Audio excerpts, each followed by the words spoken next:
When schools tell you that we aren't teaching critical race theory, it means one thing. Go away and look into our affairs no further. Both the president and I are vaxxed, and did you get the booster? Yes. I got it too. Okay, so... Don't. No. That's all. It's a very tiny group of them. The mother I spoke to didn't want to be identified to protect her child.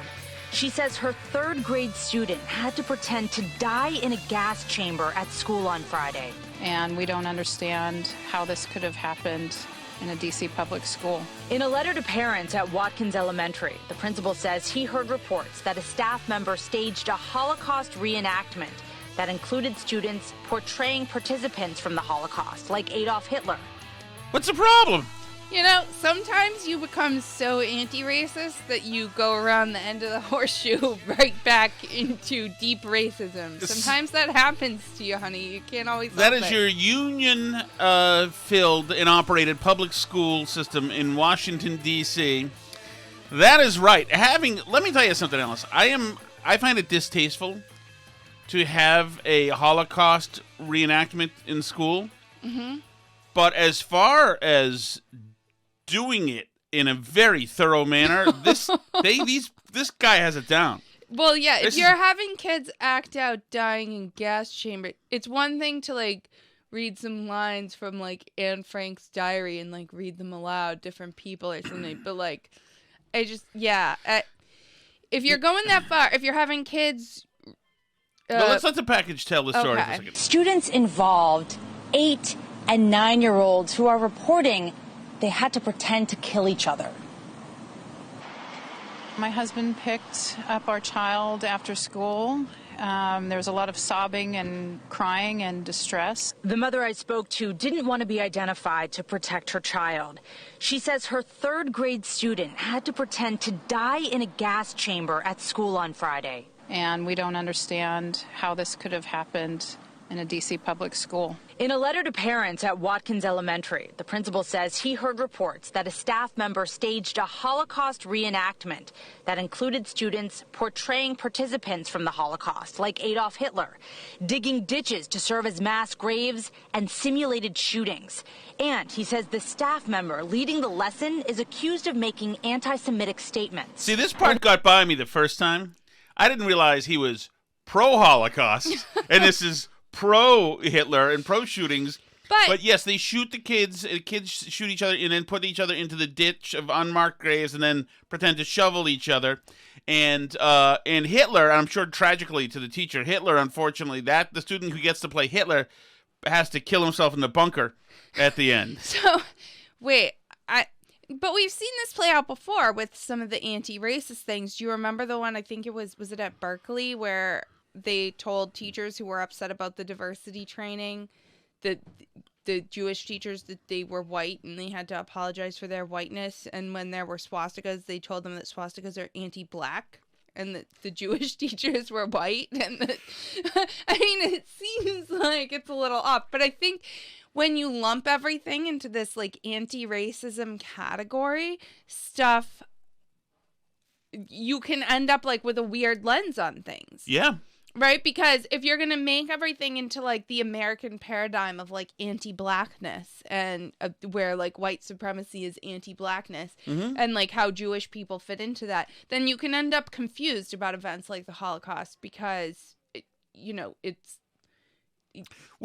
confuses your picture of reality because you're trying to fit everything into this black and white racial narrative when that's not really the case of, like, what the Holocaust is about. And it's not really the case, like, if you're going to try and fit stuff into a privilege narrative, like, if you're going to sit around and decide which ethnic groups are doing better in America and it must be because they have privilege, then that can, like, lead you to some weird conclusions about, like, Jewish Americans, right?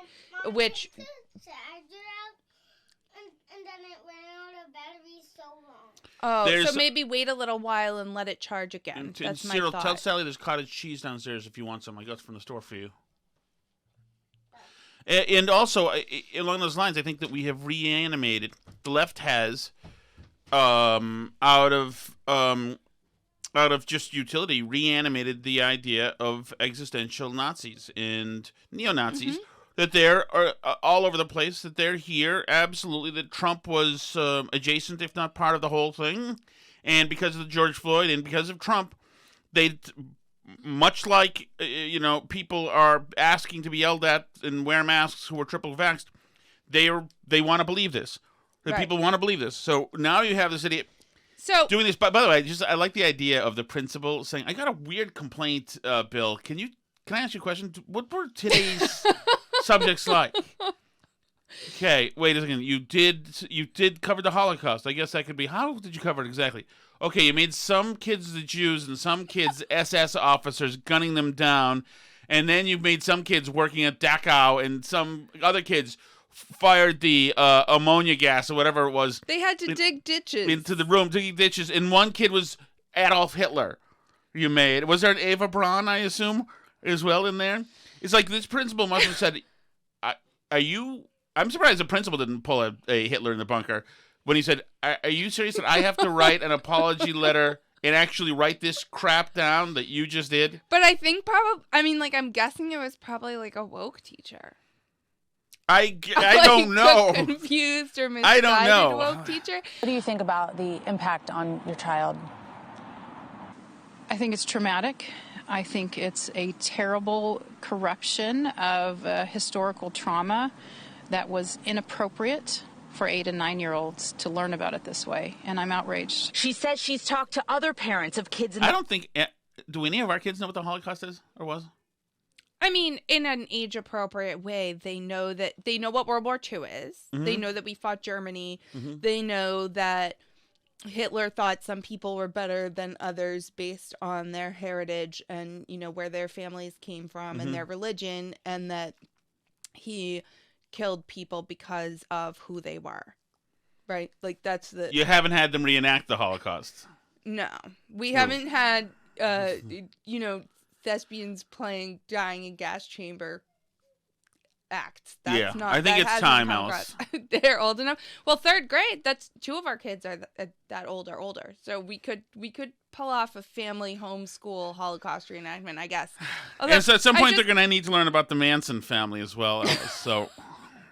But I mean, they do write on the walls. Sorry. What? Is that inappropriate? Oh, man. Okay. What they do? I mean, Okay. Yeah. No. I'd like to retract that and. What? Maybe it's 50 years ago. What? But I just what? Okay. Okay. This is a dark moment for the Burn Barrel podcast. Mark the date and time. Okay. But the kids actually do. Not in quite the same way as the Manson family No, did, very rarely do they write in dark red about pigs. Thankfully. All right. Now let's pull this thing out of the mud, Alice, and start to clean it off. Speaking of white supremacists, I have an inside scoop thanks to a listener who wants to remain anonymous, who lives in Maynard. Okay. Who, first of all, wants to correct the record about Maynard, which I said was rural. Mm-hmm. Now, I've only been to... Say that word again so people can hear how you say it, Alice. Rural. Rural. I don't... Maynard apparently is not rural. Okay, so I've only been to the Rod and Gun Club in Maynard, which our listener seems kind of... is rural. Rural. It's rural. It is rural. It's on the border with Sudbury. But apparently the rest of Maynard, which I have not really frequented, is less rural. And there's about 11,000 people in about 5 square miles. So it's about the size of Melrose and about half the population of Melrose. So if that gives you an idea. Wuss. What? How much more of a deep mea culpa do you want to give? Because you said it was rural. So I promise you and I will pay a visit to Maynard and we will check out the less rural parts of Maynard. We've got to put the work in. Okay? We have to put the work in. Mm-hmm. Do the work. Okay. So that being said, I stand corrected on Maynard. Right. However, we covered this story the other day where a hate group had been putting up stickers in Maynard with apparently a hate message. Exactly. And it was one listed on the Southern Poverty Law Center's website. Yes. So we wonder which one. So our listener writes the following. So I did a little extra legwork here too. So I heard from our listener who writes, Maynard, God's country. He says, first of all, it is not me. I didn't do it. I live in Maynard. I saw the sticker. I was driving around on Saturday longing for a Burn Barrel podcast, and I saw a police officer taking a photo of a sign across the street from CVS. Then he left. I saw the sticker but could not discern the message from the car, so I parked and walked up to it. It was a 2 by 3 inch sticker, so the size of a business card, on the back side of the sign. It had a background image of the U.S. map in color. The message was stated, "Not stolen, conquered." Then the police officer came back to attempt to remove it. There was no organization attributed on the sticker that I saw. My first inclination was that it was basically a bumper sticker related to an election. There was no hate message on it, but it was a political message. You had to be right up to see it. I suppose it could be related to Native American matters. In next door Acton, there is a kerfuffle ongoing over the school mascot canceling, and that was the only sticker that I saw. So I did a little more digging into this slogan, "Not stolen, conquered," and the hate groups that the Southern Poverty Law Center lists on their website. So this is a slogan that is used by a hate group that is a little active, and that's the Patriot Front. This is the same group that marched in D.C. a couple weeks ago. They had like the white face mask things and the sunglasses, and they had like upside down American flags and stuff, and then they just basically like walked really fast across the mall and then vanished. That was like the whole thing. So they were also represented at Charlottesville.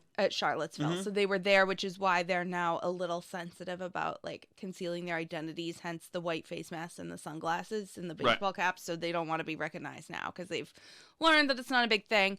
So I agree, "Not stolen, conquered" is like not a very hate-filled message in and of itself, although it definitely like is relevant to these like school debates over CRT, over Thanksgiving, over Columbus, over mascots, the whole thing.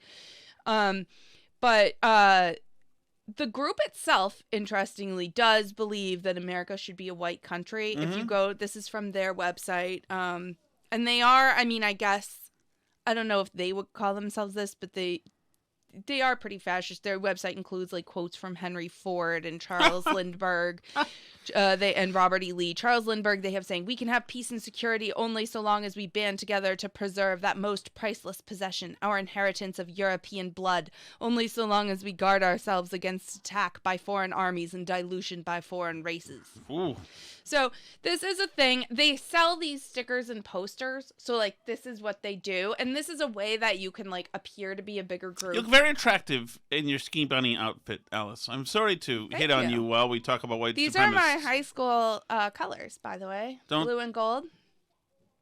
Don't go to high school colors while I'm wearing the sweater. Sorry. We're already in trouble. Okay. Blue and gold. Anyway, so do you own a poodle skirt? No, I don't own. I'll get you one skirt. for okay. the holidays. Pom poms. Other than that, it's a gift for you or for me. I think we know. Okay. So, you know, and they go on their website. "The American identity is something that is uniquely forged in the struggle our ancestors waged to survive on this pan-European identity, which forms the roots of our nation." So, but they sell these stickers. So, but it, you know, unclear. I mean, I would venture this is a right-wing extremist group. It's unclear to me how active the right-wing extremist group is in Maynard, Massachusetts. I assume the stickers could very easily be the work of one person. And you know, I would venture that like of the people we saw marching in DC a couple weeks ago from this group, that they are in fact like probably half feds, because that's like the way these things go, is that like all these right wing people are like very bad at OPSEC. So they get OPSEC? Like operational security. Oh. So they get infiltrated very easily by federal agents. Right.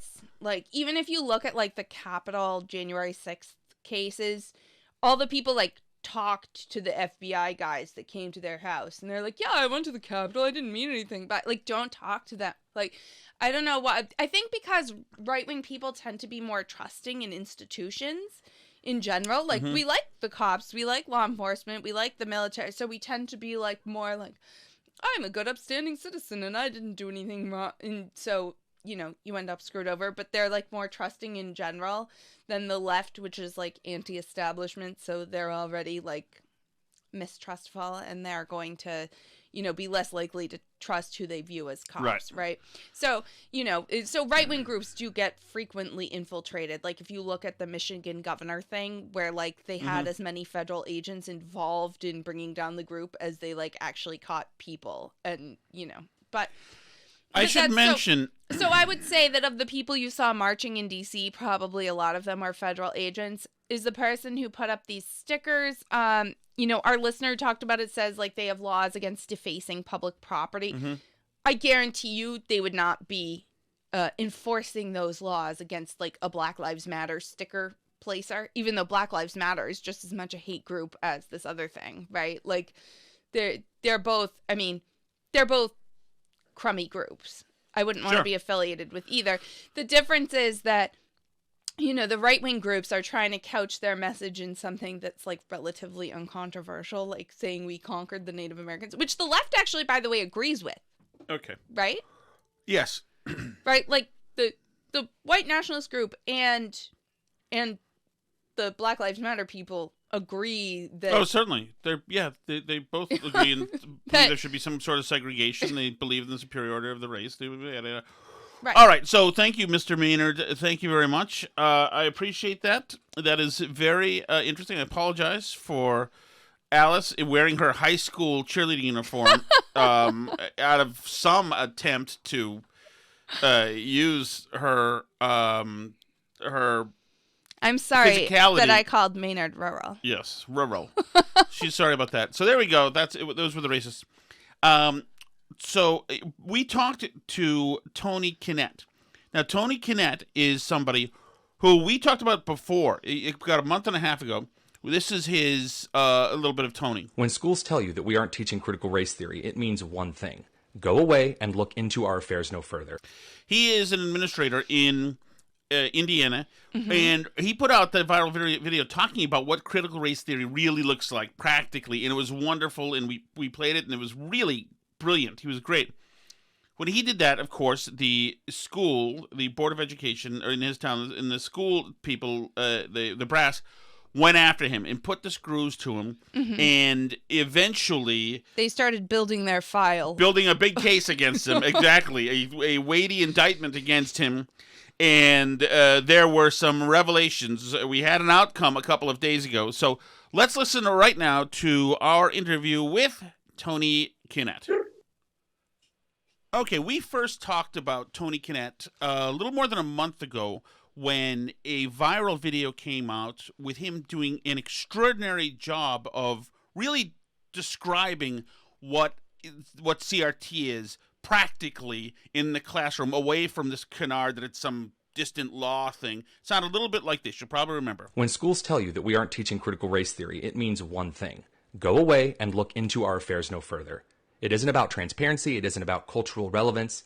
It's race essentialism, painted to look like the district cares about students of color. We call it anti-racism, so you feel bad if you disagree with our segregationist pedagogy. Right, and that's just a piece of it. And we'll have the link to the whole link in the show notes. And once again, the gentleman's name is Tony Kinnett. He is he's from Indiana. He's a STEM educator and administrator, executive director at Chalkboard Rev, which is at Chalkboard Review, but on Twitter at Chalkboard Rev. You've seen him probably on Fox News or in National Review or Daily Caller or The Federalist. And until very recently, he was also employed at a school as an administrator, but was just unceremoniously canceled, 86th from his gig. And Tony joins us now. Tony, thanks so much. Thank you guys for having me. So, all right, I don't mean to laugh because this is not a good time for you probably, and right before Christmas, losing a job is never good. But are they suggesting, what is the district's or what is this Board of Education's literal reason for firing you? So they actually came up with a list of like 8 or 9 things. It was very bemusing to read, actually, with the wife today. We sat down and started breaking through. One of them is that I had exposed that Indianapolis Public Schools had been recording children in these required racial justice seminars for middle schoolers. And they had brought in these Black Lives Matter speakers. They brought in a racial equity director that told these children a number of horrible things. You can actually see those reported over at the Daily Caller. And in sharing that Indianapolis had locked out me out of my accounts, I had shown a little bit of a preview that we were going to be exposing Indianapolis for a number of things, including recording children for racial justice seminars. And in 2 of those thumbnails, you can see some kids' faces.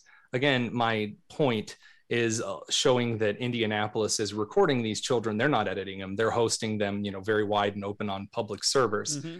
And so they cited my reporting on their recording children as violating some district policy on sharing student data. They had come up with reasons. They said, well, I had misquoted a staff member.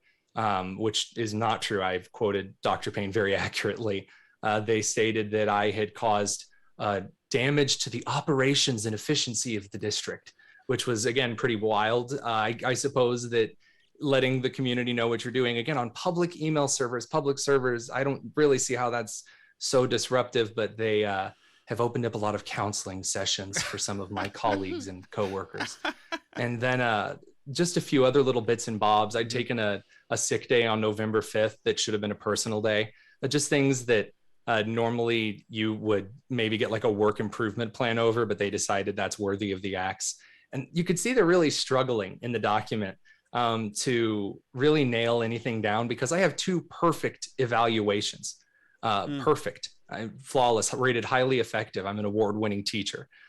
Furthermore, they like to claim that in several HR meetings that I didn't do a number of individual trainings, or that there was a teacher who made a complaint, and just really silly small stuff that didn't even end up making it into the firing documents. Really embarrassing for them. Yeah, right. And I'm looking right now at some of the minutiae. Misappropriated IPS generated and stored data files and copied them to a personal Google Drive and used IPS technology.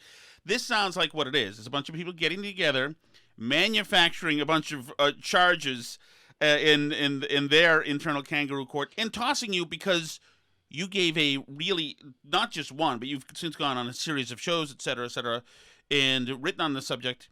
You have completely exposed the reality of critical race theory. And even in that 2-minute video, there is really nothing like it that does such a devastating job, Tony. I mean, you know that this is obviously total hogwash. I mean, of course, it's ridiculous amounts of hogwash. I really do love being pulled into meetings, and every single miniature thing that they can find thrown in front of me. My boss's eyes, or my former boss's eyes, bugged out. She was screaming at me because I had not gone to her over some of the critical race theory stuff in school, while knowing that she is a very ardent supporter of a lot of the same race essentialism that hurts kids of every color in our community. But yeah, the last 2 charges are very much my favorite, that I had misused Indianapolis technology. This actually stems from a question in one of the HR meetings, where they asked me, did you use your IPS laptop to do this? No. Did you use an IPS account on Indianapolis Wi-Fi to do it? No. Did you use Indianapolis peripherals, like the extra monitor that I might plug into a personal laptop? No. Have you used any Indianapolis technology at all in order to do chalkboard review stuff? No. And it was funny watching them squirm, we couldn't nail him down on this one. And it's so sad. It's like watching a toddler try to rationale why they took the cookie. It's so silly. Well, if they're so proud of their anti-racist courses and indoctrinating young people into valuing themselves based on their intersectionality, then why not own it? I mean, that's the question. There was one point, my lawyer had to fight to get in to sit in HR meetings with me, which was very humorous. But in one HR meeting, one of the last ones, my lawyer was sitting next to me, and they were asking me question after question after question after question. And they criticized me for quoting Dr. Patricia Payne when she said to the students that she was speaking to that all of the Indianapolis public school teachers were racist because Black kids were being put into special education programs and white kids were being put into gifted programs, which, by the way, is not true. The data does not show that by per capita, by population group, it's really by region and by socioeconomic class, like it is everywhere else in the country. It's not systemic racism. But she had told these students that all of my colleagues, all of my teachers were racist because there were Black kids that were being put into special education programs. And I, of course, called her out on this on radio and on TV. And the HR individual told me that I had misquoted her. And we asked them, well, why are you so concerned that I misquoted her here? I quoted her pretty directly. The story was pretty direct by the Daily Caller. Do you guys not stand behind what she said? Either you have a problem with it, and therefore you're mad that I didn't do this internally, or you stand behind it and I'm a bad person for criticizing something that you find good. You can't have it both ways. But of course, they're trying to cherry pick their way through firing me for political reasons. And again, it's very bemusing. Well, right, exactly. And I think that what comes through so much in the firing document is this is a group of people who's mad that they got caught doing something that people don't like, right? And that the problem is that you told people what was going on at the school. Fundamentally, like they're trying to pin it on technology and how you use data or whatever. But realistically, they're upset that you shared information with the public about what's going on in their public schools. And that really gets at the heart of what's going on with a lot of this critical race theory stuff is, who owns the schools, who's in charge of them, who's in charge of what gets taught to kids. And I think that it's so painfully obvious in why they fired you that they're upset that you told people what was going on. Do you feel like you had an obligation to let parents know in your community, to let taxpayers know, the people that are funding the schools, what's actually going on in the building? So I'll tackle that in two parts and I'll kind of work backwards. So first of all, yes, I do believe that parents have a right to know each and everything that's going on inside their child's schools. They are public schools. You pay tax money to run these buildings. Therefore, you are a part owner in that school building, in the curriculum, in the materials, in the pedagogy, in the instruction, in the classrooms themselves. You are a stakeholder in education because you pay money into it, and what those schools output affects you in society, in the economy, and culture, etc. You have a right, you have a necessity, you have a duty to understand what's going on inside public schools because you are a part owner in them. Therefore, I believe that not only parents, but everyone should have access to what's going on inside schools, of course, with privacy laws and with the personal information and data regarding children and parents, adjusted in order to make things safe. Now, what's funny is Indianapolis will very candidly admit that they're upset that I did the leaking. They're not upset per se that I'm, speaking in public in general. They have a lot of people that are on their staff that speak in public and say some really horrible things. Patricia Payne would be one of them. Moniece Seward is a math interventionist at Longfellow Middle School would be another. And they're really upset at me because I had exposed them. They don't believe that they should be transparent. It was amazing how many times and emotion that would come through their voices. Again, eyes bugging out behind the mask. I couldn't possibly have signed up for waking up and finding my emails on Fox News. Newsflash, if you are on the myips.org email server, all of your emails are subject to being read at any point in time by the public, by any FOIA request. The same with any document you share on Google Drive. Just because you weren't responsible enough to know that you were in the public eye doesn't mean I should feel bad because you wrote something gross or racist or irresponsible and you got caught. You're in the public eye because you're working for a public school. I don't feel bad for staff members that are terrified that their documents might be read. You're in a public school. Those are the rules. You signed up for this. What is it about them, about that mindset, that there's never any introspection, that immediately they're teaching this anti-racism, which is racism. They're teaching to value people by colors of their skin, children, of course, and all of these other pernicious, toxic things that go against our ideals. And that's fine. They're happy doing that. They can do that all day and night. They feel empowered to do it. But then, when you call them out, they feel wholly offended that you've done this. How? Right, and the labels come out. Right. Well, it's entitlement and it's arrogance. This self-worship dynamic has been in public education. It's really hit home pretty hard since the sitcoms of the 80s and 90s. You'll notice when you're kind of taking a look at American culture, there was this framework shift that public education's hard and teaching kids is hard, and it's really difficult, painful work. Don't get me wrong. Teaching does have days where it's hard. It does have days where it's overwhelming. It does have days where the parents are the ones at fault, not the teachers. However, that said, that is certainly not the norm. Teachers are not dramatic heroes charging into battle against insurmountable odds. Teachers are not magnificent theologians and wise men because of the nature that they're teachers. My master's degrees don't imbue me with any special knowledge about lording that wisdom over other individuals. That's not how that works. But in education, you're told that daily. You're wonderful because you're a teacher. No one does what you do. We just can't worship you enough. Told by who? And by the union or by each other? It back-to-backs it. Told by who? Who are they hearing that from? By the union or by each other or generally culture? Themselves, American culture, the entire political left has owned education for so long. And it's not because they've been exceptionally crafty in getting a hold of education. The right is horrible at education.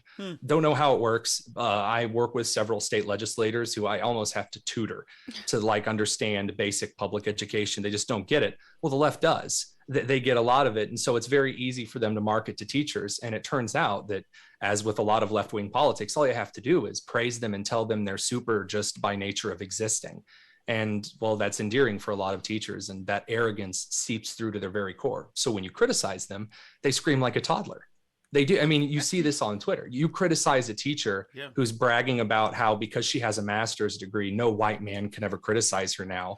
And then people criticize her. She freaks out like a toddler in a grocery store.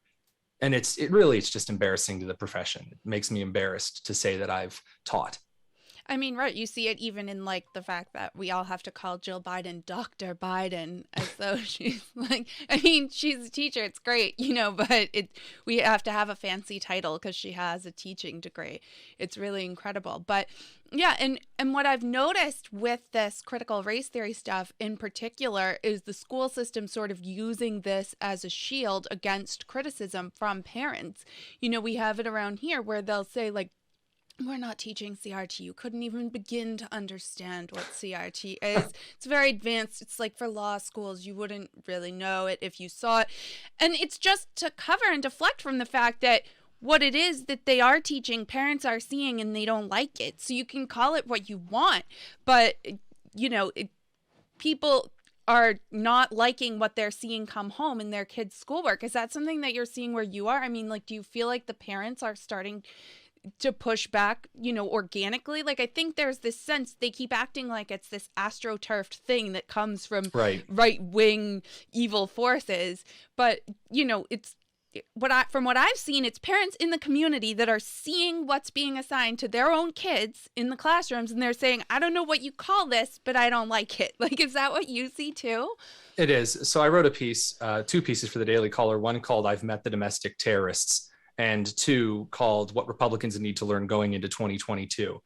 Both of them allude to the myth that this is all some right-wing psyop, the idea that right-wing grifters, supposedly I'm a right-wing grifter, are manufacturing this outrage in order to drive votes. And that's not the case. It is the organic reactions from not just Republicans, really populist, traditional conservatives, independents, libertarians, moderate Democrats, who just don't see a reason to really just engorge kids' curriculum with all of this political activism. And of course, all of the race essentialism is just worse. It's like the opposite of icing on the cake. I don't know, dirt on your food, maybe an expression to use here.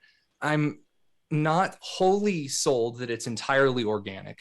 I will say that there are a lot of people who are right-wing activists who are using this as an opportunity to get out there and scream and rant. And they are doing damage to the movement because so many people just want answers, that they're willing to believe that public school ABC is teaching your kids 6 hours of socialism a day. That's not true. However, a lot of parents are responding organically to the horrors of race essentialism, critical race theory, some aspects of social emotional learning that are being put in front of kids' faces. And I'm not telling them to react that way. They're seeing it for themselves. And despite their political leanings, they're just tired of it. You know, I do a radio show in Connecticut, and we've had there's one story it involves a teacher who was taken into one of these training days where she was told to apologize for her white privilege and told of all the historic things that her white legacy had done to society, etc. And she was so browbeat by it that afterwards she went to the principal and had another teacher together and said it was terrible. They were using these racist terms on me, and I felt terrible. What if I used the N-word in talking to somebody? I'd get in trouble. And for even saying that, bringing that complaint up, of course, this teacher was demoted and is being forced to run from the mob, essentially. How much of the teacher struggle sessions are affecting the way faculty says, you know what, I've had enough of this? Are any teachers just standing up and saying, leave me the hell alone, stop teaching us this stuff and these special trainings? Yes, there really is a lot of there really are a lot of individual teachers that have come out and have spoken out.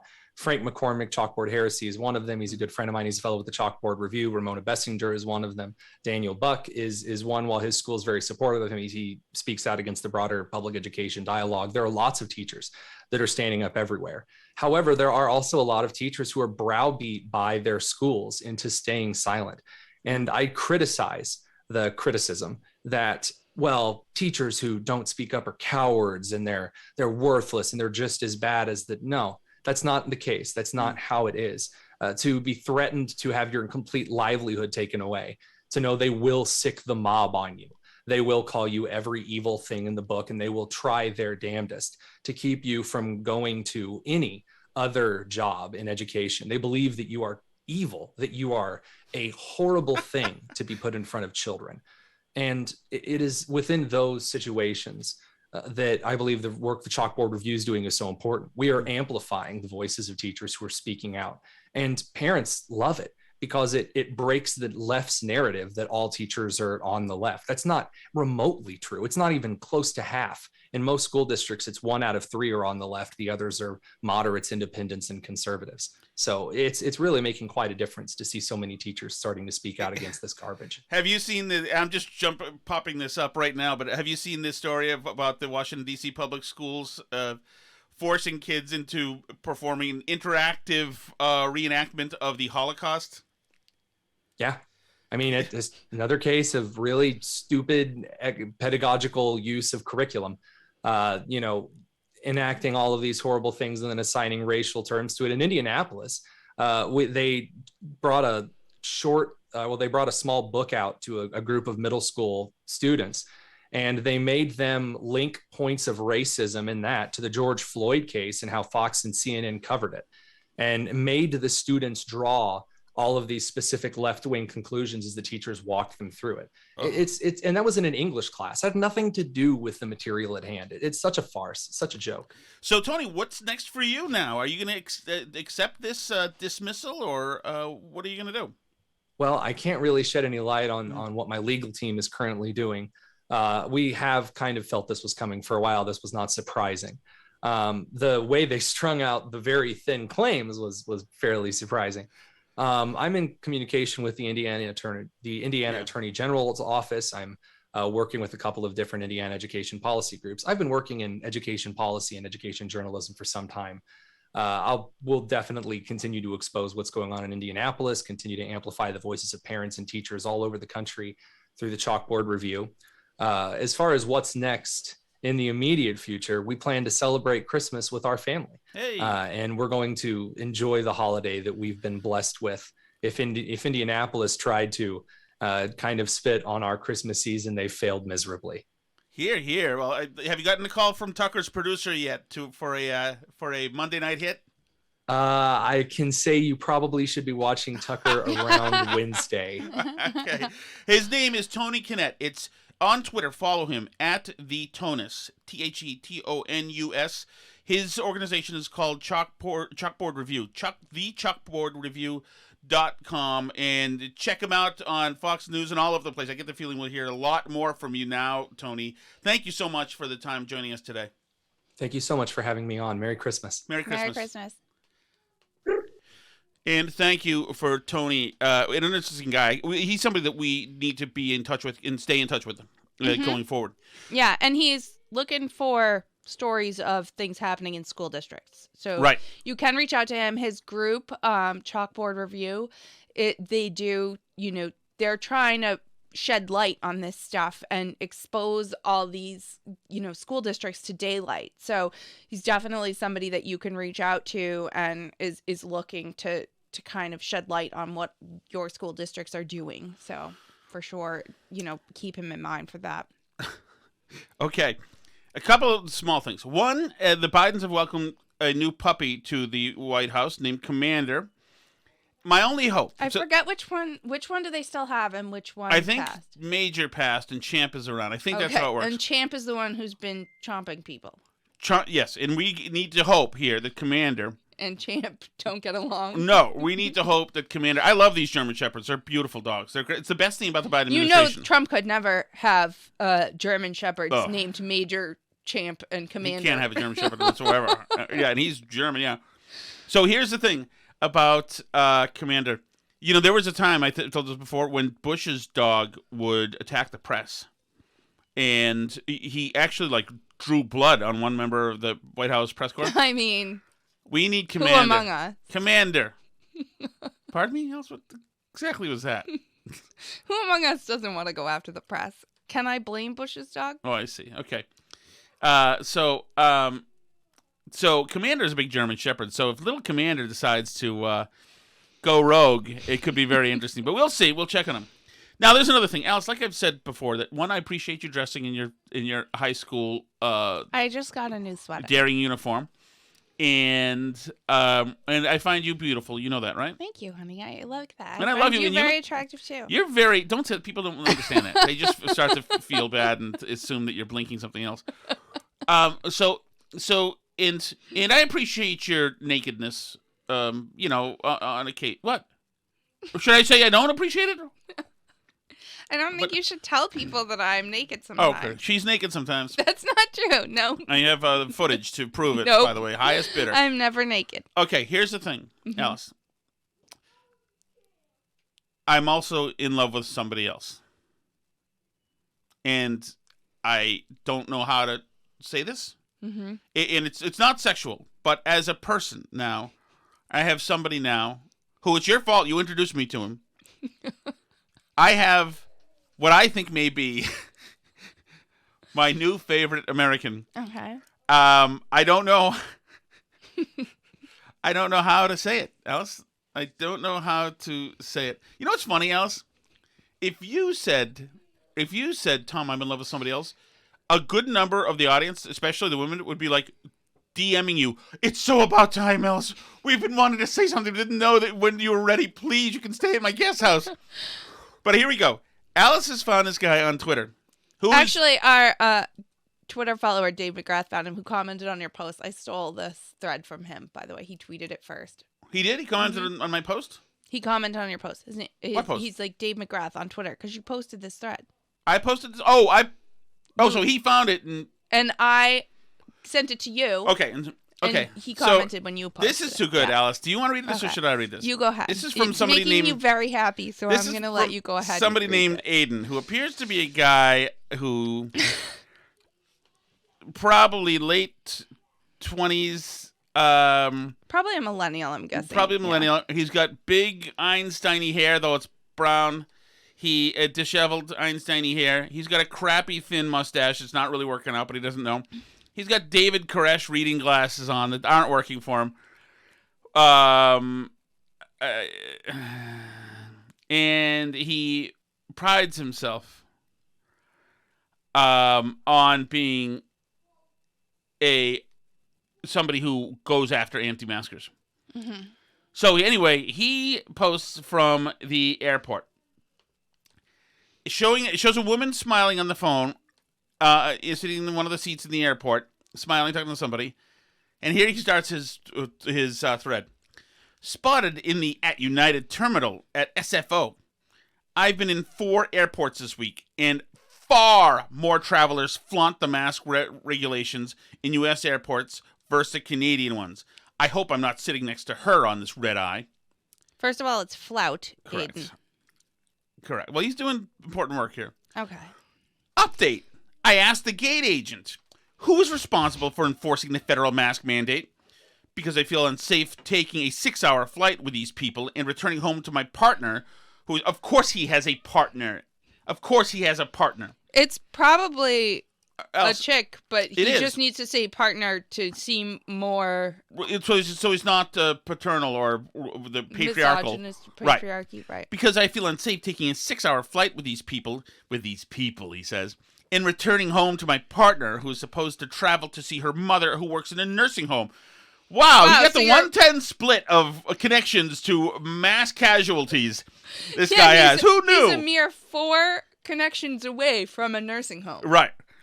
I've asked... Now he's got a picture of him taking a selfie with his mask, which appears to be made of molten leather. Taking a selfie of himself in the plane, and the guy behind him is included. He also, by the way, you have pretty bad eyesight, Mm-hmm. and his glasses look about twice as thick as yours. Yes. He says, I've asked the gentleman behind me to please cover his nose politely and was summarily laughed at. United Flight 476, seat 21E. No action at all from the staff members. I've asked for support. After 2 years, we're all tired of this. But this is why we can't have nice things, he says in all caps. You know, spiraling into any cliche available. Then he says, meanwhile, the actual children on this flight are compliant. Age is truly nothing but a number. When he goes freelancing in his thoughts, he tends to drop the point. Now he says, oh, lovely. One of the flight attendants is wearing a loose-fitting mask that sits beneath her nose, too.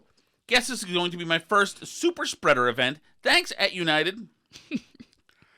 Now, and then he follows up, I am delighted, with little stars next to delighted, to have paid for this privilege. Now he's back at the airport, and he's back on surveillance.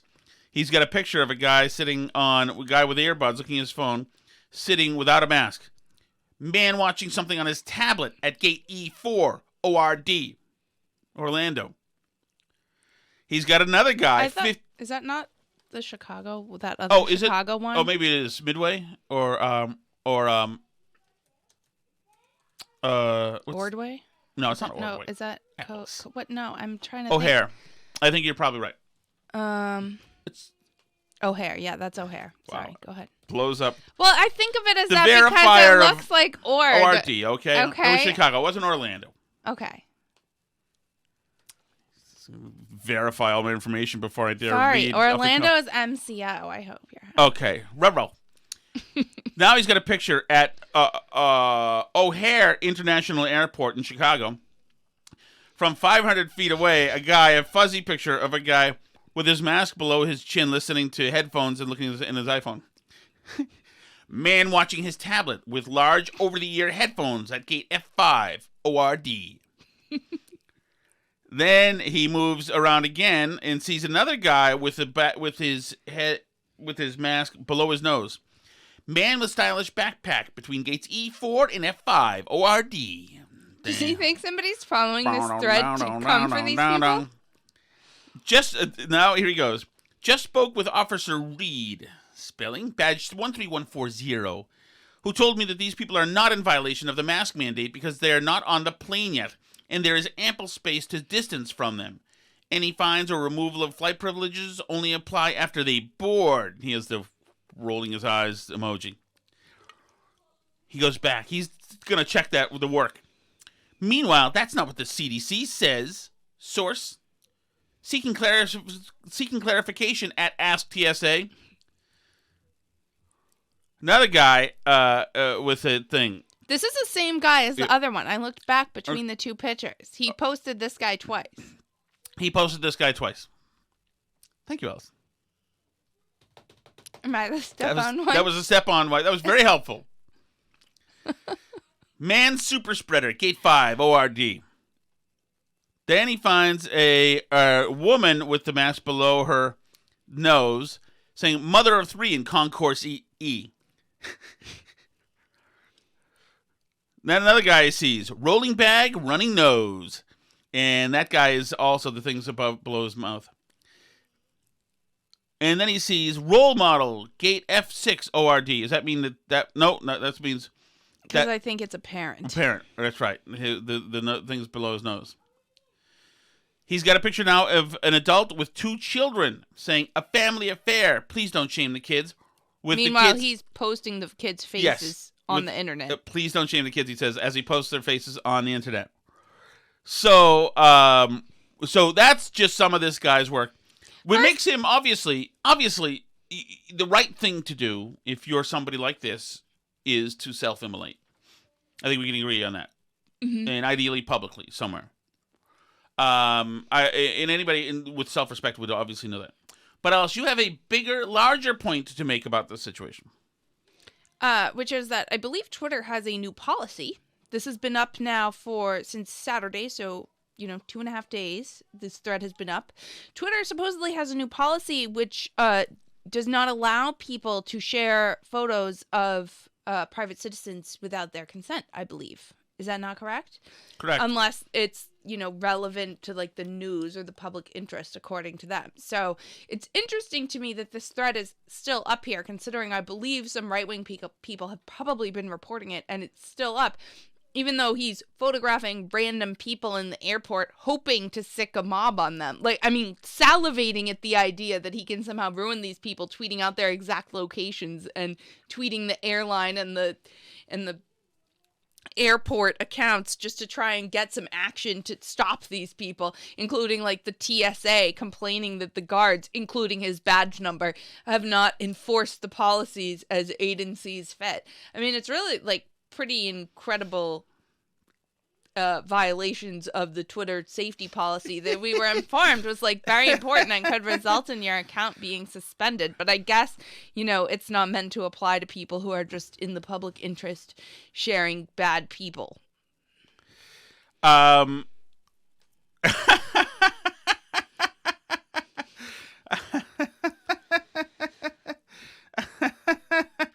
Somebody replies to Twitter named Proud Republican that when I tweeted this out, replies, I assume by the time I read this, he'll be dead. Of course. I assume he has succumbed to the disease by now. I mean, he must be quintuple vaccinated. I mean, but sadly, Aiden's not alone. The New York Times ran a whole piece today about how traumatic there's been a bunch of these pieces recently. People in New York are finding the rise in COVID cases right now. So this is a piece in the New York Times today called, Is That Sniffle a Cold or Is It COVID? In New York City, the slightest runny nose has people canceling holiday gatherings and lining up for hours outside coronavirus testing centers. By Sarah Maslin-Neer.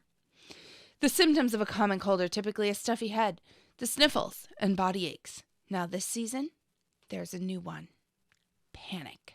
As the latest coronavirus variant races through the recently reopened offices, holiday parties, and family gatherings, signs of an ailment that was once an annoying winter perennial, eased with bed rest and chicken soup, now sets minds racing. In New York City, the slightest sniffle has people canceling holiday plans and packing coronavirus testing centers, where in recent days lines have been stretched for blocks. Is it a cold or is it COVID?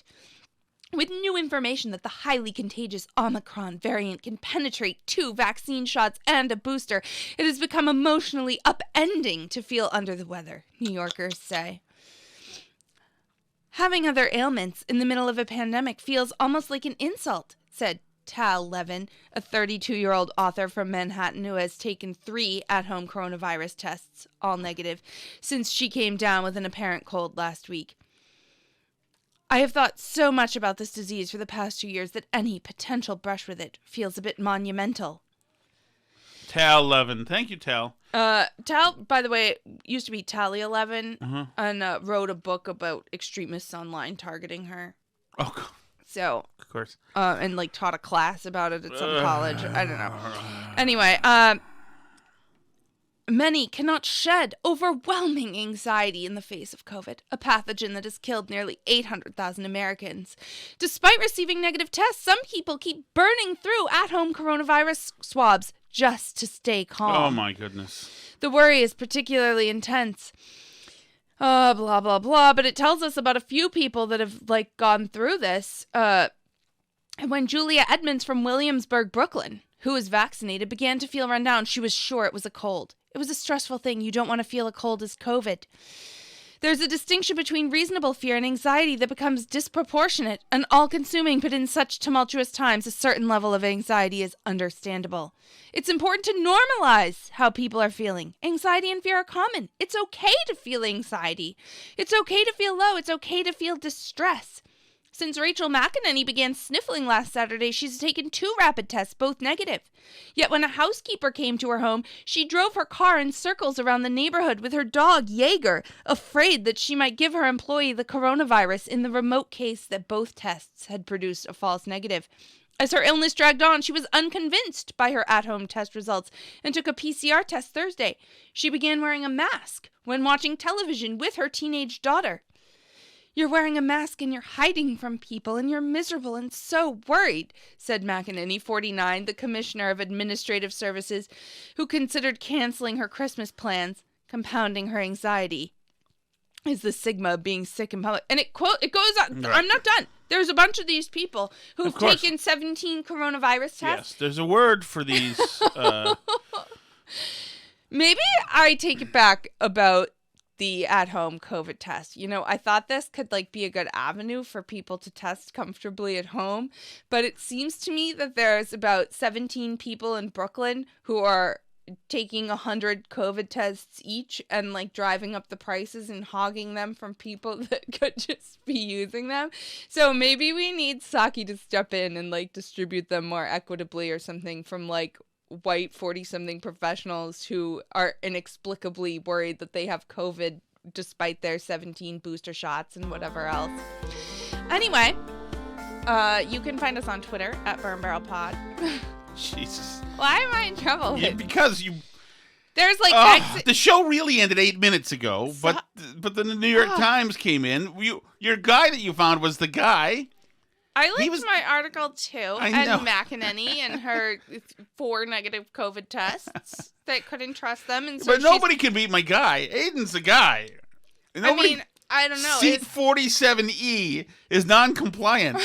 Is Aiden that's wearing like, a mask so at home with his teenage children?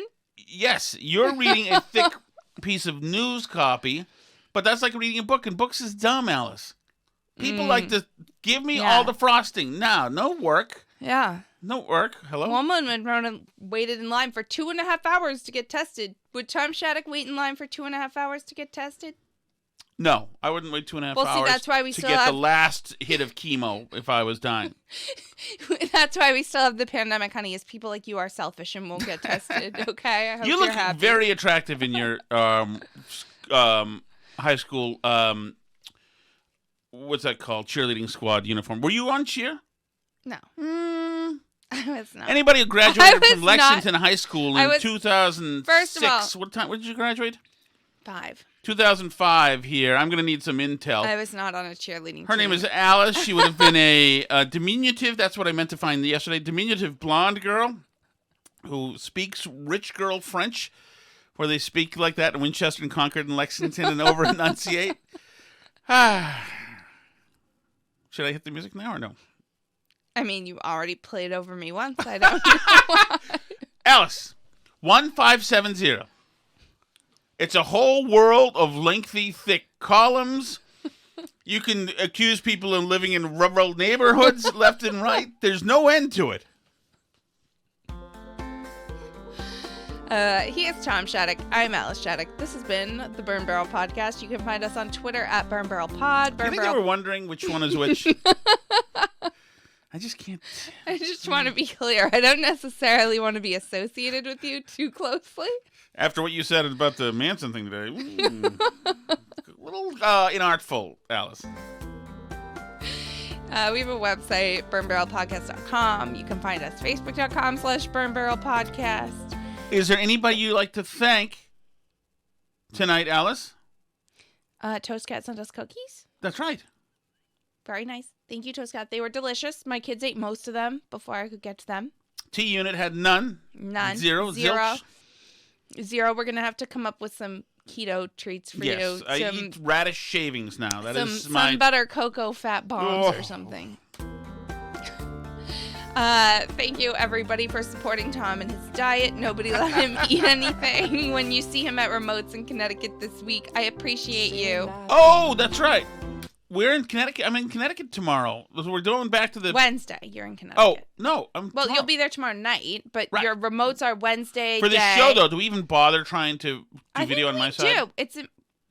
I think... No, we're going to do the show, but do we bother doing video on my side? Or should we try? We haven't the other times. I'll just bring the laptop, and if that works, it works. If Okay, we'll try. Are you staying in the other hotel? The different hotel, yeah. Okay, so maybe you'll have better internet. We'll test You it out. look very beautiful, Alice. I've got to say, this is really ridiculous. Thank you, honey. I appreciate that. My pleasure. Wow. Yeah, I appreciate you. So anyway, when you see Tom at his remotes in Connecticut, don't give him any cookies. Keto treats only. Thank you very much. Treats.